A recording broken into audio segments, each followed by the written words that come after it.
ਸਨਮਾਨਯੋਗ ਗੁਰੂ ਨਿਵਾਜੀ ਸਾਧ ਸੰਗਤ ਜੀਓ, ਆਪ ਜੀ ਸਤਿਗੁਰੂ ਜੀ ਦੀ ਪਰਮ ਪਵਿੱਤਰ ਹਜ਼ੂਰੀ ਅੰਦਰ ਸੱਜ ਬੈਠੇ ਹੋ। ਬੜੇ ਹੀ ਪਿਆਰ ਨਾਲ ਭਾਈ ਸਾਹਿਬ ਜੀ ਆਪਾਂ ਨੂੰ ਗੁਰਬਾਣੀ ਕੀਰਤਨ ਨਾਲ ਜੋੜ ਰਹੇ ਸਨ। ਉਹਨਾਂ ਦਾ ਬਹੁਤ ਬਹੁਤ ਧੰਨਵਾਦ। ਆਓ ਹੁਣ ਆਪਣੀਆਂ ਮਨੋਬਿਰਤੀਆਂ ਅੱਜ ਦੀ ਵਿਚਾਰਧਾਰਾ ਨਾਲ ਜੋੜਨ ਦਾ ਯਤਨ ਕਰੀਏ। ਭਾਈ ਸਾਹਿਬ ਜੀ ਸਾਨੂੰ ਗੁਰੂ ਅਰਜਨ ਦੇਵ ਮਹਾਰਾਜ ਜੀ ਦੀ ਪਵਿੱਤਰ ਬਾਣੀ ਦੇ ਸ਼ਬਦ ਸੁਣਾ ਰਹੇ ਸਨ। ਅਖੀਰਲਾ ਸ਼ਬਦ ਉਹਨਾਂ ਨੇ ਗਾਵਿਆ ਸੀ, ਤੇਰਾ ਕੀਆ ਮਿੱਠਾ ਲੱਗੈ, ਹਰ ਨਾਮ ਪਦਾਰਥ ਨਾਨਕ ਮੰਗੈ। ਗੁਰੂ ਅਰਜਨ ਦੇਵ ਮਹਾਰਾਜ ਜੀ ਜਿਨ੍ਹਾਂ ਨੇ ਆਪਣੇ ਜੀਵਨ ਵਿੱਚ ਬੜੇ ਹੀ ਉਤਰਾਅ ਚੜ੍ਹਾਅ ਵੇਖੇ ਸਨ। ਛੋਟੀ ਉਮਰ ਤੋਂ ਹੀ ਉਹਨਾਂ ਦੇ ਵੱਡੇ ਭਾਈ ਸਾਹਿਬ ਪ੍ਰਿਥੀ ਚੰਦ ਜੀ, ਉਹਨਾਂ ਦਾ ਵਿਰੋਧ ਉਹਨਾਂ ਦੇ ਸਾਹਮਣੇ ਖੜਾ ਹੋ ਗਿਆ ਸੀ। ਜਦੋਂ ਗੁਰੂ ਅਰਜਨ ਦੇਵ ਮਹਾਰਾਜ, ਗੁਰੂ ਰਾਮਦਾਸ ਮਹਾਰਾਜ ਜੀ ਨੇ ਗੁਰੂ ਅਰਜਨ ਦੇਵ ਜੀ ਨੂੰ ਗੁਰਿਆਈ ਦੀ ਜ਼ਿੰਮੇਵਾਰੀ ਬਖਸ਼ੀ, ਉਦੋਂ ਤਾਂ ਪ੍ਰਿਥੀ ਚੰਦ ਨੇ ਹੱਦ ਹੀ ਕਰ ਦਿੱਤੀ। ਉਹਨੇ ਬਹੁਤ ਸਾਰੀਆਂ ਸਾਜ਼ਿਸ਼ਾਂ ਰਚੀਆਂ ਗੁਰੂ ਅਰਜਨ ਦੇਵ ਮਹਾਰਾਜ ਜੀ ਦੇ ਖਿਲਾਫ। ਇੱਥੋਂ ਤੱਕ ਗੁਰੂ ਘਰ ਦਾ ਲੰਗਰ ਵੀ ਮਸਤਾਨਾ ਹੋ ਗਿਆ, ਜਿਸ ਤੋਂ ਭਾਵ ਲੰਗਰ ਵੀ ਨਹੀਂ ਸੀ ਵਰਤੀਂਦਾ। ਇਹੋ ਜਿਹੀ ਸਥਿਤੀ ਕਈ ਵਾਰੀ ਬਣੀ। ਗੁਰੂ ਅਰਜਨ ਦੇਵ ਮਹਾਰਾਜ ਜੋ ਹਮੇਸ਼ਾ ਹੀ ਗਾਉਂਦੇ ਸਨ, ਤੇਰਾ ਕੀਆ ਮਿੱਠਾ ਲੱਗੈ, ਉਹ ਇਹੋ ਜਿਹੇ ਹਾਲਾਤਾਂ ਵਿੱਚ ਵੀ ਉਸ ਮਾਲਕ ਦੇ ਕੀਤੇ ਹੋਏ ਨੂੰ ਮਿੱਠਾ ਕਰਕੇ ਮੰਨਦੇ ਸਨ, ਜਾਣਦੇ ਸਨ। ਅਤੇ ਉਹ ਬਾਰ-ਬਾਰ ਆਖਿਆ ਕਰਦੇ ਸਨ ਕਿ ਸਾਨੂੰ ਸਾਡੇ ਵੱਡੇ ਸਤਿਗੁਰੂ ਗੁਰੂ ਨਾਨਕ ਸਾਹਿਬ ਹੁਕਮ ਰਜ਼ਾਈ ਚੱਲਣਾ ਦਾ ਸਬਕ ਸਿਖਾ ਕੇ ਗਏ ਨੇ, ਤੇ ਅਸੀਂ ਉਸ ਸਬਕ ਨੂੰ ਕਦੇ ਭੁੱਲਣਾ ਨਹੀਂ। ਉਸ ਪਾਠ ਨੂੰ ਹਮੇਸ਼ਾ ਯਾਦ ਰੱਖਣਾ ਹੈ। ਉਹਨਾਂ ਦੇ ਜੀਵਨ ਵਿੱਚ ਅਖੀਰਲੇ ਵਕਤ ਜਦੋਂ ਉਹਨਾਂ ਦੀ ਸ਼ਹਾਦਤ ਹੋਈ, ਉਹਨਾਂ ਨੂੰ ਬਹੁਤ ਤਸੀਹੇ ਦਿੱਤੇ ਗਏ ਸਰੀਰ ਕਰਕੇ। ਉਹਨਾਂ ਨੂੰ ਗਰਮ ਤਵੀ ਉੱਤੇ ਬਿਠਾਇਆ ਗਿਆ, ਗਰਮ ਰੇਤ 'ਤੇ ਖੜਾ ਕੀਤਾ ਗਿਆ, ਗਰਮ ਸੜਦੀ ਬਲਦੀ ਰੇਤ ਸੀਸ ਵਿੱਚ ਪਾਈ ਗਈ। ਉਹਨਾਂ ਦੇ ਸਰੀਰ ਨੂੰ ਦੇਗ ਵਿੱਚ ਉਬਲਦੇ ਪਾਣੀ ਵਿੱਚ ਉਬਾਲਿਆ ਗਿਆ। ਇਹ ਸਾਰੇ ਤਸੀਹੇ ਝੱਲਦੇ ਹੋਏ ਵੀ ਉਹ ਫਰਮਾਉਂਦੇ ਰਹੇ, ਉਲਾਹ ਨੂੰ ਮੈਂ ਕਾਹੂ ਨਾ ਦਿਓ, ਮਨ ਮੀਠ ਤੁਹਾਰੋ ਕੀਓ। ਅਸੀਂ ਕਿਸੇ ਨੂੰ ਉਲਾਮਾ ਉਦੋਂ ਦਿੰਦੇ ਹਾਂ ਜਦੋਂ ਕਿਸੇ ਦੀ ਕੀਤੀ ਹੋਈ ਜਾਂ ਕੋਈ ਕਰਮ ਕੀਤਾ ਹੋਇਆ ਸਾਨੂੰ ਪਸੰਦ ਨਾ ਹੋਵੇ। ਉਦੋਂ ਅਸੀਂ ਉਲਾਮਾ ਦਿੰਦੇ ਹਾਂ ਕਿ ਤੁਸੀਂ ਚੰਗਾ ਨਹੀਂ ਕੀਤਾ ਸਾਡੇ ਲਈ। ਗੁਰੂ ਅਰਜਨ ਦੇਵ ਮਹਾਰਾਜ ਇਹੋ ਜਿਹੀ ਸਥਿਤੀ ਵਿੱਚ ਵੀ, ਜਦੋਂ ਉਹਨਾਂ ਦਾ ਸਰੀਰ ਛਾਲੇ ਛਾਲੇ ਹੋ ਚੁੱਕਾ ਹੈ, ਤੁਰਨ ਦੀ ਹਿੰਮਤ ਨਹੀਂ ਰਹੀ, ਉੱਠਣ ਜੋਗੇ ਨਹੀਂ ਰਹੇ, ਉਦੋਂ ਵੀ ਇਹ ਗੱਲ ਆਖਦੇ ਨੇ ਕਿ ਮੈਂ ਕਦੀ ਉਲਾਮਾ ਨਹੀਂ ਦਿੱਤਾ। ਮੇਰੇ ਮਾਲਕ, ਤੁਸੀਂ ਜੋ ਮੇਰੇ ਲਈ ਕੀਤਾ ਹੈ ਉਹ ਮੈਨੂੰ ਬਹੁਤ ਹੀ ਪਿਆਰਾ ਲੱਗਦਾ ਹੈ, ਬਹੁਤ ਹੀ ਮਿੱਠਾ ਲੱਗਦਾ ਹੈ। ਸੋ ਗੁਰੂ ਅਰਜਨ ਦੇਵ ਮਹਾਰਾਜ ਜੀ ਨੇ ਆਪਣੀ ਸ਼ਹਾਦਤ ਦੇ ਕੇ ਸੰਸਾਰ ਦੇ ਲੋਕਾਂ ਨੂੰ ਇੱਕ ਗੱਲ ਸਪਸ਼ਟ ਕਰ ਦਿੱਤੀ ਕਿ ਜਿਹੜੇ ਰੱਬ ਦੇ ਪਿਆਰੇ ਹੁੰਦੇ ਨੇ ਜਾਂ ਜਿਹੜੇ ਅਧਿਆਤਮਿਕ ਮਾਰਗ ਤੇ ਪੈਰ ਧਰਦੇ ਨੇ, ਉਹਨਾਂ ਨੂੰ ਚਾਹੀਦਾ ਕਿ ਉਹ ਕਦੇ ਸੱਚ ਦਾ ਪੱਲਾ ਛੱਡਣ ਨਾ। ਉਹ ਭਾਵੇਂ ਸਿਰ ਧੜ ਦੀ ਬਾਜੀ ਉਹਨਾਂ ਨੂੰ ਕਿਉਂ ਨਾ ਲਾਉਣੀ ਪੈ ਜਾਏ, ਪਰ ਜਿਸ ਸੱਚ ਦਾ ਪੱਲਾ ਉਹਨਾਂ ਫੜਿਆ ਉਸ ਨੂੰ ਕਦੀ ਛੱਡਿਆ ਨਾ ਜਾਏ, ਔਰ ਉਹਨਾਂ ਨੇ ਨਿਭਾ ਕੇ ਵਿਖਾਇਆ।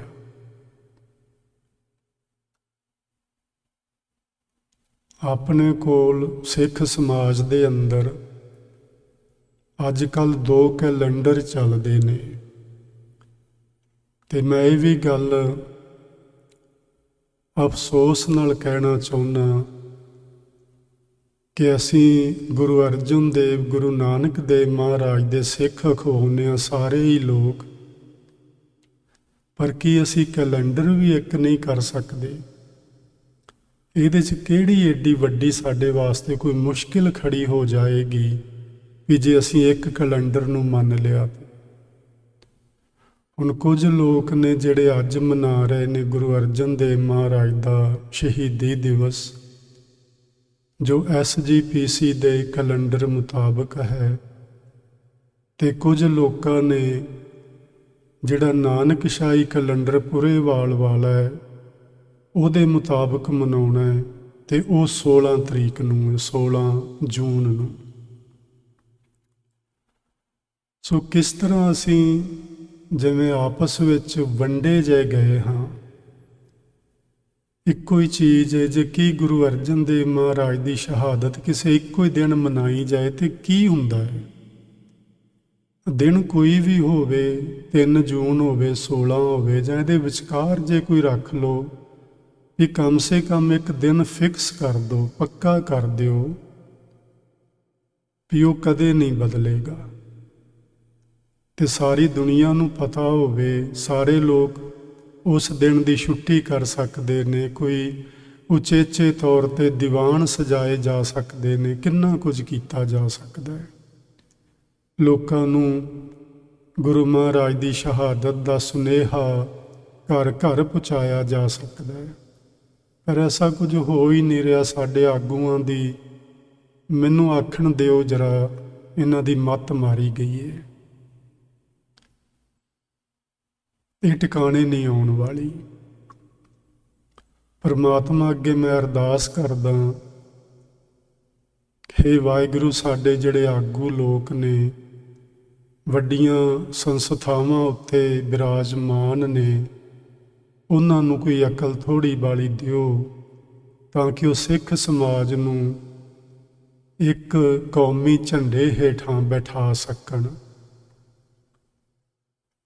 ਸੋ ਅੱਜ ਘੱਲੂਘਾਰਾ ਦਿਵਸ ਨਹੀਂ, ਵੀਕ ਯਾਨੀ ਉਹ ਵੀ ਚੱਲ ਰਿਹਾ 1 ਜੂਨ ਨੂੰ। 1 ਜੂਨ 1984 ਨੂੰ ਭਾਰਤੀ ਫੌਜਾਂ ਨੇ ਅੰਮ੍ਰਿਤਸਰ ਵਿਖੇ ਹੀ ਨਹੀਂ ਸਗੋਂ ਪੂਰੇ ਪੰਜਾਬ ਦੇ ਅੰਦਰ ਥਾਂ ਥਾਂ ਤੇ ਤਕਰੀਬਨ 3 ਲੱਖ ਦੇ ਨੇੜੇ ਤੇੜੇ ਮਿਲਟਰੀ ਲਗਾ ਕੇ, ਫੌਜਾਂ ਲਗਾ ਕੇ ਪੂਰੇ ਪੰਜਾਬ ਨੂੰ ਪੂਰੀ ਦੁਨੀਆ ਨਾਲੋਂ ਕੱਟ ਆਫ ਕਰ ਦਿੱਤਾ ਸੀ, ਉਹਦਾ ਕਨੈਕਸ਼ਨ ਹੀ ਤੋੜ ਦਿੱਤਾ ਗਿਆ ਸੀ। ਇਹ 1 ਤਰੀਕ ਤੋਂ ਸ਼ੁਰੂ ਹੋਇਆ, 3 ਤਰੀਕ ਨੂੰ ਹਮਲਾ ਹੋਇਆ ਅਕਾਲ ਤਖ਼ਤ ਸਾਹਿਬ ਤੇ ਦਰਬਾਰ ਸਾਹਿਬ ਵਿੱਚ ਵੀ ਗੋਲੀਆਂ ਲੱਗੀਆਂ। ਉਸ ਵਕਤ ਜਿਹੜੇ ਗੁਰੂ ਗ੍ਰੰਥ ਸਾਹਿਬ ਪ੍ਰਕਾਸ਼ ਸਨ ਦਰਬਾਰ ਸਾਹਿਬ ਦੇ ਅੰਦਰ, ਉਸ ਸਰੂਪ ਅੰਦਰ ਵੀ ਗੋਲੀ ਲੱਗੀ ਸੀ। ਜੋ ਅਜੇ ਆਪਣੇ ਕੋਲ ਮੌਜੂਦ ਏ ਦਰਬਾਰ ਸਾਹਿਬ ਅੰਦਰ ਉਹ ਸਰੂਪ, ਉਹ ਗੋਲੀ ਤਕਰੀਬਨ 100 ਕੁ ਪੇਜ ਦੇ ਲਗਭਗ ਅੰਦਰ ਤੱਕ ਚਲੀ ਗਈ ਸੀ। ਸੋ ਇਹ ਸਾਰਾ ਵੀਕ 1 ਤਰੀਕ ਤੋਂ ਲੈ ਕੇ 6-7 ਤਰੀਕ ਤੱਕ ਇਸ ਨੂੰ 1984 ਦਾ ਘੱਲੂਘਾਰਾ ਮੰਨਿਆ ਜਾਂਦਾ ਹੈ। ਘੱਲੂਘਾਰੇ ਦਾ ਮਤਲਬ ਹੁੰਦਾ ਹੈ ਸਰਬਨਾਸ਼। ਜਦੋਂ ਸਰਬਨਾਸ਼ ਹੁੰਦਾ ਹੈ ਉਹਦਾ ਮਤਲਬ ਇਹ ਹੁੰਦਾ ਹੈ ਕਿ ਜਿਸ ਕਿਸੇ ਕੌਮ ਦੇ ਉੱਤੇ ਕੋਈ ਦੂਸਰੀ ਕੌਮ, ਕੋਈ ਦੂਸਰੀ ਸਰਕਾਰ ਹਮਲਾ ਕਰਦੀ ਏ, ਉਹ ਉਸ ਦਾ ਜਾਨੀ ਤੇ ਮਾਲੀ ਦੋਵਾਂ ਪ੍ਰਕਾਰ ਦਾ ਨੁਕਸਾਨ ਕਰਦੀ ਏ। ਉਸ ਨੂੰ ਘੱਲੂਘਾਰਾ ਆਖਦੇ ਨੇ। ਸੋ ਆਪਾਂ ਐਤਵਾਰ ਵਾਲੇ ਦਿਨ ਵੀ ਥੋੜ੍ਹੀ ਗੱਲ ਕਰਾਂਗੇ ਇਸੇ ਵਿਸ਼ੇ ਤੇ ਫਿਰ 16 ਜੂਨ ਨੂੰ ਗੁਰੂ ਅਰਜਨ ਦੇਵ ਮਹਾਰਾਜ ਜੀ ਦਾ ਸ਼ਹੀਦੀ ਦਿਵਸ ਮਨਾਇਆ ਜਾਏਗਾ। ਅਸਲ ਵਿੱਚ ਜਿਹੜੇ ਲੋਕ ਗੁਰੂ ਮਹਾਰਾਜ ਨੂੰ ਯਾਦ ਕਰਨ ਵਾਲੇ ਨੇ ਉਹ ਤੇ ਹਰ ਰੋਜ਼ ਹੀ ਗੁਰੂਆਂ ਦੇ ਦਿਵਸ ਮਨਾਉਂਦੇ ਨੇ। ਮਨ ਹੀ ਮਨ ਗੁਰੂਆਂ ਦੀਆਂ ਸਿੱਖਿਆਵਾਂ ਨੂੰ ਯਾਦ ਕਰਕੇ ਉਹਨਾਂ ਅੱਗੇ ਸਿਜਦਾ ਕਰਦੇ ਨੇ, ਸਿਰ ਝੁਕਾਉਂਦੇ ਨੇ। ਇਹੋ ਹੀ ਉਹਨਾਂ ਨੂੰ ਮਨਾਉਣਾ ਜਾਂ ਉਹਨਾਂ ਦੇ ਦਿਨ ਮਨਾਉਣਾ ਹੁੰਦਾ ਹੈ। ਸੋ ਦਿਨ ਮਨਾਉਣ ਨਾਲ ਕੁਝ ਨਹੀਂ ਹੋਣਾ ਜਿੰਨਾ ਚਿਰ ਆਪਾਂ ਗੁਰੂ ਜੀ ਦੀ ਸਿੱਖਿਆ, ਜਿਹੜੀਆਂ ਸਿੱਖਿਆਵਾਂ ਨੇ ਉਹਨਾਂ ਨੂੰ ਜ਼ਿੰਦਗੀ ਵਿੱਚ ਨਹੀਂ ਅਪਣਾਉਂਦੇ। ਸੋ ਆਓ ਯਤਨ ਕਰੀਏ ਆਪਾਂ ਗੁਰੂ ਮਹਾਰਾਜ ਜੀ ਦੀਆਂ ਜੋ ਸਿੱਖਿਆਵਾਂ ਨੇ ਬਾਣੀ ਵਿੱਚ ਸਾਨੂੰ ਦਿੱਤੀਆਂ, ਉਹਨਾਂ ਨੂੰ ਸਮਝਣ ਦੀ ਕੋਸ਼ਿਸ਼ ਕਰੀਏ। ਬਾਬਾ ਫਰੀਦ ਸਾਹਿਬ ਨੇ ਆਪਣੇ ਸਲੋਕਾਂ ਵਿੱਚ, ਜੋ ਅੱਜ ਆਪਾਂ 93 ਨੰਬਰ ਸਲੋਕ ਤੋਂ ਪ੍ਰਾਰੰਭ ਕਰਨਾ ਹੈ, ਉਹਦੇ ਵਿੱਚ ਸਾਨੂੰ ਇਹ ਗੱਲ ਸਮਝਾਈ ਏ, ਫਰੀਦਾ ਗੌਰ ਨਿਮਾਣੀ ਛੱਡ ਕਰੇ, ਨਿਕਰਿਆ ਘਰ ਆਓ। ਅੱਗੇ ਆਖਦੇ ਨੇ ਸਰ ਪਰ ਮੈਥੈ ਆਵਣਾ, ਮਰਨੋਂ ਨਾ ਡਰਿਆਓ। ਇਹੋ ਹੀ ਉਪਦੇਸ਼ ਸਾਨੂੰ ਗੁਰੂ ਅਰਜਨ ਦੇਵ ਮਹਾਰਾਜ ਤੱਤੀ ਤਵੀ ਤੇ ਬੈਠ ਕੇ ਦੇ ਕੇ ਗਏ ਨੇ ਕਿ ਸੱਚ ਦੇ ਬਦਲੇ ਤੁਹਾਨੂੰ ਇਹੋ ਜਿਹੇ ਤਸੀਹੇ ਵੀ ਸਹਿਣ ਕਰਨੇ ਪੈਣ ਤੇ ਕਰ ਲਿਆ ਜੇ। ਭਾਵੇਂ ਔਖਾ ਕੰਮ ਹੈ, ਸੌਖਾ ਨਹੀਂ, ਆਸਾਨ ਨਹੀਂ। ਕਿਤੇ ਗਰਮ ਚਾਹ ਦਾ ਕੱਪ ਹੋਵੇ, ਉਹਨੂੰ ਹੱਥ ਲੱਗ ਜਾਏ ਤੇ ਸਾਡੇ ਤੋਂ ਤੇ ਉਹ ਵੀ ਨਹੀਂ ਸਹਿਣ ਕੀਤਾ ਜਾਂਦਾ। ਪਰ ਗੁਰੂ ਮਹਾਰਾਜ ਦਾ ਹੁਕਮ ਐਸਾ ਹੀ ਹੈ।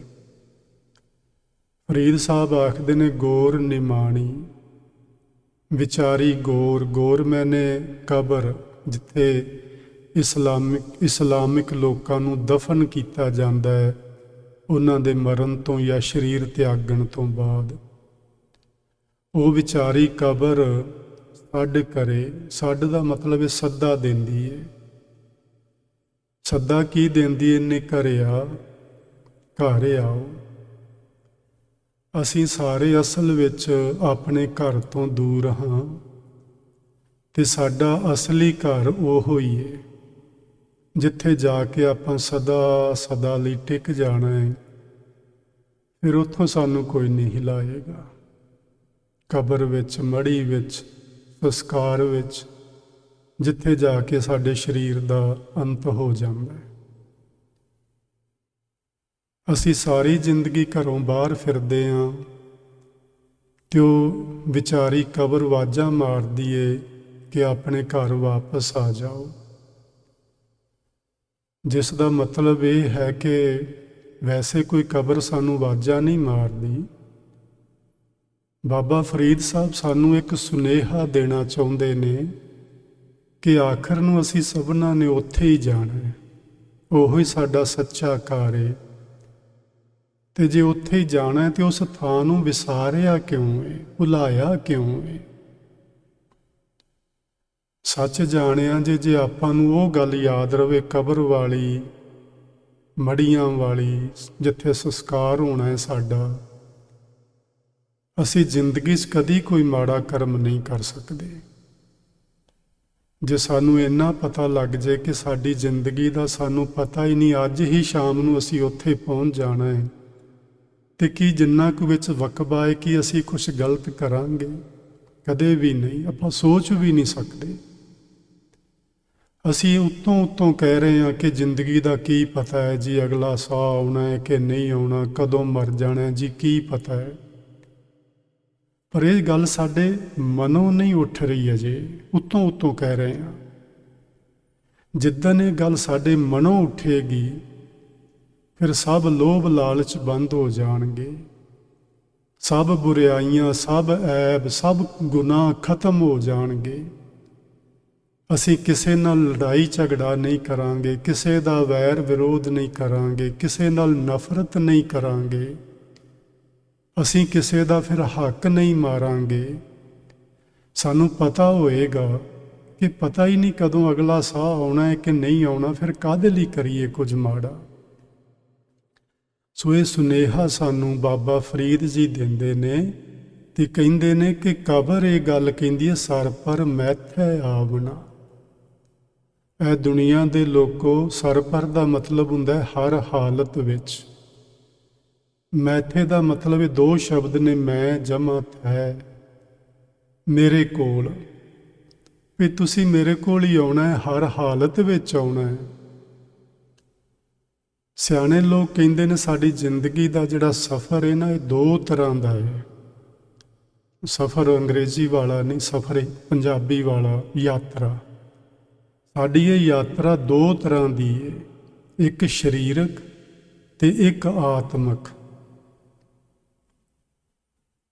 ਸਰੀਰਕ ਯਾਤਰਾ ਸਾਡੀ ਉਦੋਂ ਸ਼ੁਰੂ ਹੁੰਦੀ ਹੈ ਜਦੋਂ ਅਸੀਂ ਆਪਣੇ ਮਾਤਾ ਜੀ ਦੇ ਉਦਰ ਵਿੱਚ ਸਾਡੀ ਹੋਂਦ ਸ਼ੁਰੂ ਹੋ ਜਾਂਦੀ ਹੈ, ਜਿਸ ਨੂੰ ਨਿੰਮਿਆ ਗੁਰਬਾਣੀ ਵਿੱਚ ਆਖਿਆ ਗਿਆ ਹੈ।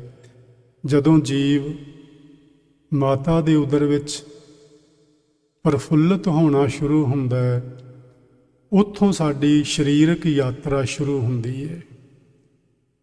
ਤੇ ਸਰੀਰਕ ਯਾਤਰਾ ਖਤਮ ਕਿੱਥੇ ਹੁੰਦੀ ਹੈ? ਸਰ ਪਰ ਮੈਥੈ ਆਵਣਾ। ਜਦੋਂ ਸਾਡੇ ਸਰੀਰ ਵਿੱਚੋਂ ਸਵਾਸ ਨਿਕਲ ਜਾਂਦੇ ਨੇ ਤੇ ਸਾਡੀ ਤਿਆਰੀ ਕਬਰਾਂ ਵੱਲ ਨੂੰ ਹੋ ਜਾਂਦੀ ਹੈ, ਤੇ ਕਬਰ ਵਿੱਚ ਜਾ ਕੇ ਸਾਡੇ ਸਰੀਰ ਦੀ ਜਿਹੜੀ ਯਾਤਰਾ ਉਹ ਪੂਰੀ ਹੋ ਜਾਂਦੀ। ਉਸ ਤੋਂ ਅੱਗੇ ਅਸੀਂ ਕਿਤੇ ਨਹੀਂ ਜਾਣਾ। ਸਾਡਾ ਸਰੀਰ ਕਿਤੇ ਵੀ ਤਿਆਗਿਆ ਜਾਏ, ਸਾਡੇ ਸਵਾਸ ਕਿਤੇ ਵੀ ਪੂਰੇ ਹੋ ਜਾਣ, ਆਖਰ ਸਾਡੇ ਸਮਾਜ ਦੇ ਲੋਕ ਸਾਨੂੰ ਚੁੱਕ ਚੁਕਾ ਕੇ ਉਸ ਜਗ੍ਹਾ 'ਤੇ ਲੈ ਜਾਂਦੇ ਨੇ ਜਿੱਥੇ ਜਾ ਕੇ ਇਹਦਾ ਅੰਤਿਮ ਸੰਸਕਾਰ ਕੀਤਾ ਜਾਣਾ ਹੈ। ਉੱਥੇ ਜਾ ਕੇ ਸਾਡੇ ਸਰੀਰ ਦੀ ਜਿਹੜੀ ਯਾਤਰਾ ਹੈ, ਸਰੀਰਕ ਸਫ਼ਰ ਜਿਹੜਾ ਹੈ, ਉਹ ਪੂਰਾ ਹੋ ਜਾਂਦਾ ਹੈ। ਤੇ ਦੂਜੀ ਸਾਡੀ ਯਾਤਰਾ ਹੁੰਦੀ ਹੈ ਅਧਿਆਤਮਿਕ ਆਖ ਲਈਏ ਜਾਂ ਆਤਮਿਕ ਆਖ ਲਈਏ, ਆਤਮਾ ਦੀ ਯਾਤਰਾ। ਸਰੀਰ ਦੀ ਯਾਤਰਾ ਮਾਤਾ ਦੇ ਉਦਰ ਤੋਂ ਸ਼ੁਰੂ ਹੋਈ ਤੇ ਮੜੀਆਂ ਵਿੱਚ ਜਾ ਕੇ ਪੂਰੀ ਹੋ ਗਈ। ਪਰ ਜਿਹੜੀ ਆਤਮਿਕ ਯਾਤਰਾ ਹੈ, ਇਹ ਮਾਂ ਦੇ ਉਦਰ ਤੋਂ ਸ਼ੁਰੂ ਨਹੀਂ ਹੁੰਦੀ ਹੈ, ਤੇ ਜੁਗਾਂ ਤੋਂ ਸ਼ੁਰੂ ਹੋਈ ਹੈ ਸਾਡੀ ਯਾਤਰਾ। ਤੇ ਪੂਰੀ ਉਸ ਦਿਨ ਹੋਣੀ ਹੈ ਜਿਸ ਦਿਨ ਜਿਉਂਦੇ ਜੀ ਇਹ ਸਾਡੀ ਆਤਮਾ, ਸਾਡੀ ਸੁਰਤ, ਸਾਡੀ ਸੋਚ ਸਮਝ, ਸਾਡੇ ਵਿਚਾਰ ਪ੍ਰਭੂ ਜੀ ਦੇ ਵਿੱਚ ਅਸੀਂ ਲੀਨ ਹੋ ਗਏ। ਉਸ ਦਿਨ ਸਾਡੀ ਆਤਮਿਕ ਯਾਤਰਾ ਪੂਰੀ ਹੋਣੀ ਹੈ। ਉਸ ਤੋਂ ਪਹਿਲਾਂ ਆਤਮਿਕ ਯਾਤਰਾ ਨਹੀਂ ਜੇ ਪੂਰੀ ਹੁੰਦੀ। ਇਹ ਜਿਹੜਾ ਸਾਨੂੰ ਸਰੀਰਕ ਯਾਤਰਾ ਮਿਲੀ ਸੀ, ਸਫ਼ਰ ਕਰਨ ਦਾ ਸਮਾਂ ਮਿਲਿਆ ਸੀ, ਇਹ ਮਿਲਿਆ ਤੇ ਇਸ ਲਈ ਸੀ ਕਿ ਤੁਸੀਂ ਇਸ ਸਮੇਂ ਵਿੱਚ ਮਾਨੋ 100 ਵਾਰ ਆਏ ਸਾਡੇ ਕੋਲ, ਜਾਂ ਘੱਟ ਵੱਧ ਥੋੜ੍ਹਾ ਬਹੁਤਾ, ਇਹਦੇ ਵਿੱਚ ਤੁਸੀਂ ਆਤਮਿਕ ਯਾਤਰਾ ਆਪਣੀ ਪੂਰੀ ਕਰ ਲਵੋ। ਇਹ ਸਮਾਂ ਇਸ ਲਈ ਮਿਲਿਆ ਸੀ ਸਾਨੂੰ। ਪਰ ਸਾਡੀ ਸਰੀਰਕ ਯਾਤਰਾ ਖਤਮ ਹੋ ਗਈ ਤੇ ਆਤਮਿਕ ਯਾਤਰਾ ਅਸੀਂ ਪੂਰੀ ਨਾ ਕਰ ਪਾਏ, ਉਹ ਸਾਡੀ ਅਧੂਰੀ ਰਹਿ ਜਾਂਦੀ ਹੈ। ਤੇ ਫਿਰ ਸਰੀਰਕ ਯਾਤਰਾ ਦੁਬਾਰਾ ਸ਼ੁਰੂ ਹੋ ਜਾਂਦੀ ਹੈ। ਰੱਬ ਕਿੰਨਾ ਦਿਆਲੂ ਹੈ, ਉਹ ਕਿੰਨਾ ਮਿਹਰਬਾਨ ਹੈ ਕਿ ਸਾਨੂੰ ਮੁੜ ਕੇ ਸਮਾਂ ਦੇਈ ਜਾਂਦਾ ਹੈ। ਤੇ ਇੱਕ ਗੱਲ ਯਾਦ ਰੱਖਿਆ ਜੇ, ਇਹ ਜਿਹੜਾ ਸਾਨੂੰ ਸਮਾਂ ਮਿਲਦਾ ਹੈ ਨਾ, ਇਹ ਸਾਡੇ ਹੁਣ ਇਸ ਜਨਮ ਵਿੱਚ ਕੀਤੇ ਹੋਏ ਕਰਮਾਂ ਦੇ ਮੁਤਾਬਕ ਅਗਲਾ ਸਮਾਂ ਸਾਨੂੰ ਨਸੀਬ ਹੋਣਾ ਹੈ। ਜੇ ਕੁਝ ਚੰਗਾ ਕਰ ਗਏ ਤੇ ਮਨੁੱਖ ਜਾਮਾ ਮਿਲੇਗਾ, ਤੇ ਮਿਲੇਗਾ ਫਿਰ ਇਸ ਲਈ ਕਿ ਅਸੀਂ ਆਪਣੀ ਆਤਮਿਕ ਯਾਤਰਾ ਨੂੰ ਪੂਰੀ ਕਰ ਸਕੀਏ। ਪਰ ਅਸੀਂ ਫਿਰ ਇਸ ਤਰ੍ਹਾਂ ਹੀ ਗਵਾਉਣਾ, ਜਿਵੇਂ ਆਹ ਜੀਵਨ ਗਵਾਇਆ ਇਸ ਤਰ੍ਹਾਂ ਹੀ ਅਗਲੇ ਗਵਾਵਾਂਗੇ। ਸਾਡੀ ਆਤਮਿਕ ਯਾਤਰਾ ਫਿਰ ਅਧੂਰੀ ਰਹਿ ਜਾਣੀ ਹੈ। ਰੱਬ ਮਿਹਰਬਾਨ ਹੈ, ਉਹਨੂੰ ਕੋਈ ਫਰਕ ਨਹੀਂ ਪੈਂਦਾ, ਉਹ ਫਿਰ ਜਨਮ ਦੇ ਦੇਗਾ। ਅਸੀਂ ਫਿਰ ਇਹਨਾਂ ਦੁੱਖਾਂ ਤਕਲੀਫਾਂ ਵਿੱਚੋਂ ਹੁੰਦੇ ਹੋਏ ਆਪਣੀ ਆਤਮਿਕ ਯਾਤਰਾ ਨੂੰ ਅਧੂਰੀ ਛੱਡ ਕੇ ਫਿਰ ਮਰਾਂਗੇ, ਉਸੇ ਤਰ੍ਹਾਂ ਹੀ ਸੜਾਂਗੇ, ਉਸੇ ਤਰ੍ਹਾਂ ਹੀ ਫਿਰ ਜਨਮਾਂਗੇ। ਇਹ ਚੱਕਰ, ਇਸੇ ਨੂੰ ਹੀ 84 ਲੱਖ ਦਾ ਚੱਕਰ ਆਖਿਆ ਜਾਂਦਾ, ਹੋਰ ਕੁਝ ਨਹੀਂ। ਸੋ ਸਾਡੀ ਸਰੀਰਕ ਯਾਤਰਾ ਬਹੁਤ ਦਫਾ ਪੂਰੀ ਹੋਈ, ਲੇਕਿਨ ਆਤਮਿਕ ਯਾਤਰਾ ਸਾਡੀ ਇੱਕ ਵਾਰੀ ਵੀ ਪੂਰੀ ਨਹੀਂ ਹੁੰਦੀ। ਜਿਸ ਦਿਨ ਪੂਰੀ ਹੋ ਗਈ ਫਿਰ ਸਰੀਰਕ ਯਾਤਰਾ ਦੁਬਾਰਾ ਨਹੀਂ ਹੋਏਗੀ। ਇਹ ਗੱਲ ਯਾਦ ਰੱਖਣ ਵਾਲੀ ਹੈ।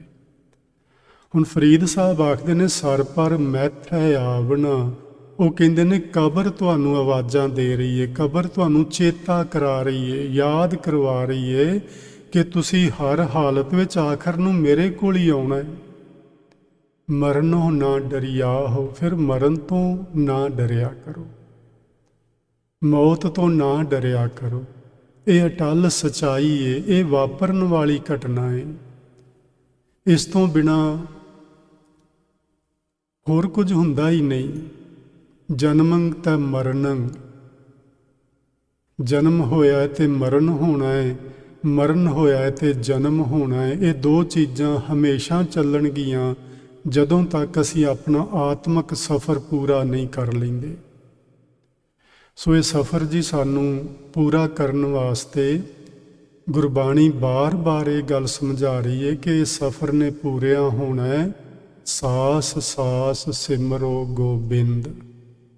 ਹੋਰ ਕੋਈ ਤਰੀਕਾ ਨਹੀਂ ਇਸ ਸਫ਼ਰ ਨੂੰ ਪੂਰਿਆ ਕਰਨ ਦਾ। ਹਰ ਸਵਾਸ ਨਾਲ, ਹਰ ਘੜੀ, ਹਰ ਵਕਤ ਸਾਨੂੰ ਵਾਹਿਗੁਰੂ ਵਾਹਿਗੁਰੂ ਚੇਤੇ ਆਉਣਾ ਚਾਹੀਦਾ ਹੈ। ਅਰਦਾਸ ਵਿੱਚ ਕੀ ਆਖਦੇ ਹਾਂ? ਵਾਹਿਗੁਰੂ ਚੇਤੇ ਆਵੇ। ਕਿੰਨਿਆਂ ਕੁ ਨੂੰ ਚੇਤ ਆਉਂਦਾ ਹੈ? ਕਿੰਨੀਆਂ ਕੁ ਅਰਦਾਸਾਂ ਸਾਡੇ ਜੀਵਨ 'ਚ ਹੋ ਚੁੱਕੀਆਂ ਨੇ? ਕਦੀ ਸੋਚਿਆ ਹੈ ਆਪਾਂ? ਜਨਮ ਤੋਂ ਲੈ ਕੇ ਗੁਰਦੁਆਰੇ ਆਉਂਦੇ ਹਾਂ ਤੇ ਗੁਰਦੁਆਰਿਆਂ ਵਿੱਚ ਹਰ ਪ੍ਰੋਗਰਾਮ ਤੋਂ ਬਾਅਦ ਅਰਦਾਸ ਹੁੰਦੀ ਹੈ, ਜਿਹਦੇ ਵਿੱਚ ਆਖਿਆ ਜਾਂਦਾ ਹੈ ਕਿ ਸਾਨੂੰ ਵਾਹਿਗੁਰੂ ਚੇਤਾ ਆਵੇ। ਸੇਈ ਪਿਆਰੇ ਮੇਲ, ਜਿੰਨਾ ਮਿਲਿਆ ਤੇਰਾ ਨਾਮ ਚੇਤੇ ਆਵੇ। ਕਿੰਨਿਆਂ ਕੁ ਨੂੰ ਆਉਂਦਾ ਹੈ? ਕਿੱਥੇ ਜਾਂਦੀ ਸਾਡੀ ਉਹ ਅਰਦਾਸ? ਕਦੀ ਸੋਚਿਆ ਆਪਾਂ? ਜੀ ਇਹ ਗੱਲਾਂ ਸਮਝਣ ਵਾਲੀਆਂ ਨੇ, ਜ਼ਿੰਦਗੀ 'ਚ ਅਪਣਾਉਣ ਵਾਲੀਆਂ ਨੇ। ਗੁਰਦੁਆਰਾ ਗੁਰੂ ਨਾਨਕ ਸਾਹਿਬ ਨੇ ਇਸ ਲਈ ਨਹੀਂ ਸੀ ਬਣਾਇਆ ਕਿ ਤੁਸੀਂ ਆਓ ਤੇ ਲੰਗਰ ਛਕ ਕੇ ਚਲੇ ਜਾਇਆ ਕਰੋ। ਗੁਰੂ ਨਾਨਕ ਸਾਹਿਬ ਨੇ ਤਾਂ ਇਹ ਜਿਹੜਾ ਸਥਾਨ, ਇਸ ਨੂੰ ਧਰਮਸ਼ਾਲਾ ਆਖਦੇ ਸਨ। ਧਰਮ ਕਮਾਉਣ ਦਾ ਸਥਾਨ ਸੀ। ਇਸੇ ਨੂੰ ਹੀ ਗੁਰੂ ਨਾਨਕ ਸਾਹਿਬ ਨੇ ਆਖਿਆ ਕਿ ਇਹ ਜਿਹੜਾ ਥਾਂ ਹੈ, ਇੱਥੇ ਆ ਕੇ ਤੁਸੀਂ ਪ੍ਰਭੂ ਦੀ ਭਗਤੀ ਕਰਿਆ ਕਰੋ ਤੇ ਭਗਤੀ ਕਰਨ ਦੀ ਜਾਚ ਸਿੱਖ ਕੇ ਜਾਇਆ ਕਰੋ। ਇੱਕ ਲੈਸਨ ਲੈ ਕੇ ਜਾਇਆ ਕਰੋ। ਫਿਰ 7 ਦਿਨ ਉਹਦੀ ਕਮਾਈ ਕਰੋ ਘਰ ਜਾ ਕੇ। ਜਿਵੇਂ ਬੱਚੇ ਨੂੰ ਸਕੂਲੋਂ ਨਹੀਂ ਹੋਮਵਰਕ ਮਿਲ ਜਾਂਦਾ ਤੇ ਫਿਰ ਉਹ ਜਿੰਨਾ ਚਿਰ ਉਹ ਅਗਲੇ ਦਿਨ ਸਕੂਲੇ ਨਹੀਂ ਜਾਂਦਾ, ਉਹਨਾਂ ਚਿਰ ਉਹਦੇ ਦਿਮਾਗ ਵਿੱਚ ਹੋਮਵਰਕ ਚੱਲਦਾ ਹੀ ਰਹਿੰਦਾ, ਉਹ ਹਟਦਾ ਨਹੀਂ ਚੱਲਣਾ। ਵੀ ਮੇਰੇ ਕੁਐਸਚਨ ਪੂਰੇ ਹੋ ਗਏ ਨੇ ਕਿ ਨਹੀਂ ਹੋ ਗਏ, ਮਸਲੇ ਸਾਰੇ ਹੱਲ ਹੋ ਗਏ ਨੇ ਕਿ ਨਹੀਂ ਹੋ ਗਏ। ਜੇ ਨਹੀਂ ਹੋਏ ਤੇ ਫਿਰ ਉਹ ਵੱਡਿਆਂ ਨੂੰ ਜਾ ਕੇ ਪੁੱਛਦਾ, ਮੈਂ ਕਿਵੇਂ ਕਰਾਂ, ਆਹ ਸੋਲਵ ਨਹੀਂ ਹੁੰਦਾ ਮੇਰੇ ਤੋਂ ਕੁਐਸਚਨ। ਕੀ ਆਪਾਂ ਕਦੀ ਜਾ ਕੇ ਪੁੱਛਿਆ ਵੀ ਅੱਜ ਗੁਰਦੁਆਰਿਓਂ ਆਹ ਸ਼ਬਦ ਅਸੀਂ ਸੁਣਿਆ ਹੈ ਪਰ ਇਹਦੀ ਸਾਨੂੰ ਸਮਝ ਨਹੀਂ ਆਈ, ਇਹਦੇ ਮਤਲਬ ਕੀ ਨੇ? ਕਦੀ ਪੁੱਛਿਆ ਕਿਸੇ ਨੂੰ ਜਾ ਕੇ ਆਪਾਂ? ਕਦੇ ਵੀ ਨਹੀਂ, ਕਿਸੇ ਨੇ ਵੀ ਨਹੀਂ। ਕੋਈ ਵਿਰਲਾ ਹੁੰਦਾ ਸੰਸਾਰ ਵਿੱਚ ਜਿਹੜਾ ਗੁਰੂ ਦੀ ਸਿੱਖਿਆ ਨੂੰ ਜੀਵਨ ਵਿੱਚ ਅਪਣਾਉਂਦਾ ਹੈ। ਸੋ ਆਪਾਂ ਨਾ ਜੀਵਨ ਵਿੱਚ ਅਪਣਾਈਏ ਇਹਨਾਂ ਚੀਜ਼ਾਂ ਨੂੰ। ਮੌਤ ਨੇ ਹਰ ਹਾਲਤ ਵਿੱਚ ਆਉਣਾ ਹੈ, ਇਹਦੇ ਤੋਂ ਕੋਈ ਵੀ ਬਚ ਕੇ ਨਹੀਂ ਰਹਿ ਸਕੇਗਾ। ਇਹਨੂੰ ਚੇਤੇ 'ਚ ਰੱਖਿਆ ਕਰੀਏ ਤੇ ਕਦੀ ਕੁਛ ਕਿਸੇ ਦਾ ਮਾੜਾ ਨਾ ਕਰੀਏ। ਚੰਗਾ ਹੋ ਸਕੇ ਤੇ ਜ਼ਰੂਰ ਕਰਿਆ ਕਰੀਏ। ਨਹਿ ਬਿਲੰਬ ਧਰਮੰਗ ਬਿਲੰਬ ਪਾਪੰ। ਧਰਮ ਨੂੰ ਕਮਾਉਣ ਵਿੱਚ ਦੇਰੀ ਨਾ ਕਰੋ। ਮਾੜੇ ਕੰਮਾਂ ਲਈ ਜ਼ਰੂਰ ਸੋਚਿਆ ਕਰੋ ਕਿ ਇਹ ਮਾੜਾ ਮੈਂ ਕਰਨ ਲੱਗਾ, ਜਾਂ ਕਿਸੇ ਲਈ ਮਾੜਾ ਸੋਚ ਹੀ ਰਿਹਾ ਵੀ ਮੈਂ ਕਿਉਂ ਸੋਚ ਰਿਹਾ ਉਹਦੇ ਬਾਰੇ। ਉਹਦੇ ਕਰਮ ਉਹਦੇ ਨਾਲ ਨੇ, ਮੇਰੇ ਨਾਲ ਨੇ। ਉਹਨੇ ਮੈਨੂੰ ਕੁਛ ਨਹੀਂ ਦੇ ਜਾਣਾ, ਮੈਂ ਉਹਦੇ ਘਰ ਕੁਛ ਨਹੀਂ ਦੇ ਆਉਣਾ, ਤੇ ਮੈਂ ਕਿਉਂ ਦੁਖੀ ਹੁੰਨਾ ਪਿਆ। ਅਸੀਂ ਦੁਖੀ ਆਪਣੇ, ਸਾਡੇ ਕੋਲ ਕੀ ਕੁਝ ਉਹਦੇ ਤੋਂ ਘੱਟ ਦੁਖੀ ਹੁੰਨੇ ਆ। ਦੂਜੇ ਦਾ ਜ਼ਿਆਦਾ ਕੁਝ ਵੇਖ ਕੇ ਵਧੇਰੇ ਦੁਖੀ ਹੁੰਨੇ ਆ ਕਿ ਉਹਦੇ ਕੋਲ ਵੱਡਾ ਘਰ ਕਿਉਂ ਹੈ, ਉਹਦੇ ਕੋਲ ਚੰਗੀ ਕਾਰ ਕਿਉਂ ਹੈ, ਉਹਦੀ ਲੋਕਾਂ ਵਿੱਚ ਇੱਜ਼ਤ ਕਿਉਂ ਹੈ, ਉਹਦੇ ਬੱਚੇ ਪੈਸੇ ਜ਼ਿਆਦਾ ਕਿਉਂ ਕਮਾ ਲੈਂਦੇ ਨੇ। ਅਸੀਂ ਉਹਦੇ ਤੋਂ ਦੁਖੀ ਹੋ ਰਹੇ ਹਾਂ। ਅਸੀਂ ਕਿਉਂ ਨਹੀਂ ਆਪਣੇ ਵੱਲ ਵੇਖਦੇ ਕਿ ਸਾਨੂੰ ਵਾਹਿਗੁਰੂ ਜੀ ਨੇ ਸੋਹਣੀ ਰੋਟੀ ਦਿੱਤੀ ਹੈ, ਸੋਹਣਾ ਘਰ ਦਿੱਤਾ ਹੈ, ਸਾਰਾ ਕੁਝ ਸਾਨੂੰ ਸਹੂਲਤਾਂ ਮਿਲੀਆਂ ਨੇ। ਤੇ ਮੈਂ ਤੇ ਬਹੁਤ ਵਾਰੀ ਆਖਦਾ ਜੀ, ਇਹ ਸਾਡੀ ਯੋਗਤਾ ਤੋਂ ਵਧੇਰੇ ਰੱਬ ਨੇ ਸਾਨੂੰ ਦਿੱਤਾ ਹੋਇਆ ਹੈ। ਸਾਨੂੰ ਗੁਰੂ ਅਰਜਨ ਦੇਵ ਮਹਾਰਾਜ ਜੀ ਦੇ ਪਵਿੱਤਰ ਬਚਨ ਅੱਜ ਪੱਲੇ ਬੰਨ੍ਹ ਕੇ ਲੈ ਜਾਓ। ਉਲਾਹਨੋ ਮੈਂ ਕਾਹੂ ਨਾ ਦਿਓ। ਕਦੇ ਕਿਸੇ ਨੂੰ ਉਲਾਂਭਾ ਨਹੀਂ ਦੇਣਾ ਕਿ ਤੂੰ ਮੇਰੇ ਲਈ ਆਹ ਚੰਗਾ ਨਹੀਂ ਕੀਤਾ। ਜੋ ਕੁਝ ਹੋ ਰਿਹਾ ਸਭ ਚੰਗਾ ਹੋ ਰਿਹਾ ਹੈ, ਬੁਰਾ ਨਾ ਹੀ ਸਭ ਭਲਾ ਹੀ ਹੈ ਰੇ। ਜੋ ਕੁਝ ਦੁਨੀਆ ਵਿੱਚ ਵਾਪਰਦਾ ਉਹ ਚੰਗੇ ਲਈ ਤੇ ਚੰਗਾ ਹੀ ਵਾਪਰਦਾ ਹੈ, ਤੇ ਆਪਾਂ ਉਸ ਨੂੰ ਚੰਗਾ ਕਰਕੇ ਜਾਣੀਏ, ਚੰਗਾ ਕਰਕੇ ਮੰਨੀਏ, ਪ੍ਰਭੂ ਦੀ ਭਗਤੀ ਕਰੀਏ, ਗੁਰੂਆਂ ਦੇ ਦਰਸਾਏ ਮਾਰਗ ਤੇ ਚੱਲੀਏ। ਇੱਥੋਂ ਹੀ ਗੱਲ ਆਪਾਂ ਅਗਲੇ ਸ਼ੁੱਕਰਵਾਰ ਫਿਰ ਸ਼ੁਰੂ ਕਰਾਂਗੇ। ਬੇਅੰਤ ਪ੍ਰਕਾਰ ਦੀਆਂ ਹੋਈਆਂ ਭੁੱਲਾਂ ਦੀ ਖਿਮਾ ਬਖਸ਼ਿਸ਼ ਕਰਨਾ। ਆਪ ਸਾਰੀ ਸੰਗਤ ਨੇ ਬੜੇ ਪਿਆਰ ਨਾਲ ਬੈਠ ਕੇ ਅੱਜ ਦੇ ਵਿਚਾਰ ਸੁਣੇ ਹਨ। ਤੁਹਾਡਾ ਸਭਨਾਂ ਦਾ ਬਹੁਤ ਬਹੁਤ ਧੰਨਵਾਦ। ਵਾਹਿਗੁਰੂ ਜੀ ਕਾ ਖਾਲਸਾ, ਵਾਹਿਗੁਰੂ ਜੀ ਕੀ ਫਤਿਹ।